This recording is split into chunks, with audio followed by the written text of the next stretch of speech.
Il nous faut commencer par l'homme, selon la pensée de Dieu, selon le cœur de Dieu. Toute parole sortie de la bouche du Seigneur était une vérité incarnée. Il en était l'expression vivante.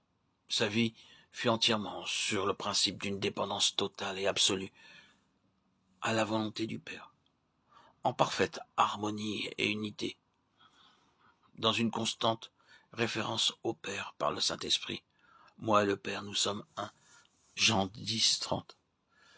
Il se mouvait sous un ciel ouvert, dans une relation vivante, et connaissait dans son esprit ses pensées, s'il fallait agir ou non, et quand.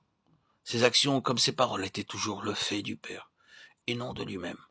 En vérité, je vous le dis, le Fils ne peut rien faire de lui-même. Jean 5, 19. Car je n'ai point parlé de moi-même.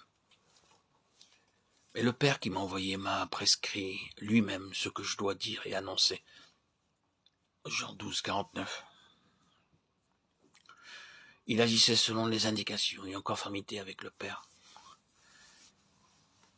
Il ne fait que ce qu'il voit faire au Père. Et tout ce que le Père fait, le Fils aussi le fait pareillement. Jean 5, 19. Il possédait un discernement juste quant à ce qu'il entendait ou voyait, parce que gouverné par la seule volonté du Père. Le « je ne puis rien faire de moi-même » Jean 5, 30 exprime son entière soumission. Il attribuait tout à Dieu. Le Père qui demeure en moi, c'est lui qui fait les œuvres. Jean 14, 10. Il connaissait le Père, et sa vie était une révélation de ce que signifie en expérience connaître Dieu.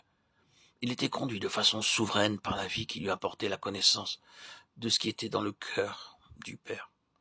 Elle coulait librement, sans obstacle, en raison de cette parfaite harmonie qui régnait en lui. Son âme pure et sans péché était constamment en état d'écoute et de référence à la voix de Dieu. Je prends plaisir à faire ta volonté, ô mon Dieu. Psaume 49. Je vis par le Père. Jean 6, 57. Il était mu et gouverné par une seule vision, par une seule voix et par une seule loi, celle de la révélation. Et à moins qu'il ne sache, il attendait l'heure, jusqu'à ce que les pensées, l'ordre du Père, ne soient clairs dans son esprit. L'exemple, dans Jean 7, lorsque ses frères le pressent de monter à la fête, illustre on ne peut plus clairement ce principe de vie. Nous lisons qu'il y a là, mais à l'heure du Père, Jean 7, 10. Ainsi, que ce soit ses actes, ses paroles, ses silences, tout, entièrement tout, procédait de la connaissance du Père. Il quitta la Judée et retourna en Galilée, comme il fallait qu'il passe par la Samarie. Jean 4, 3, 4. De ces simples citations ressort cette merveilleuse connaissance des pensées et intentions du Père qui le gouvernait. Aussi, ne connut-il jamais l'anxiété, ni les préoccupations fébriles, mais il était animé par ce profond désir de connaître les besoins et les désirs du Père. Le passage de Matthieu que nous mentionnons ici, chapitre 3, verset 13, « Alors Jésus vint de la Galilée au Jourdain vers Jean pour être baptisé par lui », révèle son histoire secrète émanant de sa communion intime avec le Père. Après une longue attente, celle d'une heure enfin venue, tout relevé de sa vie intérieure, vécu en union avec le Père.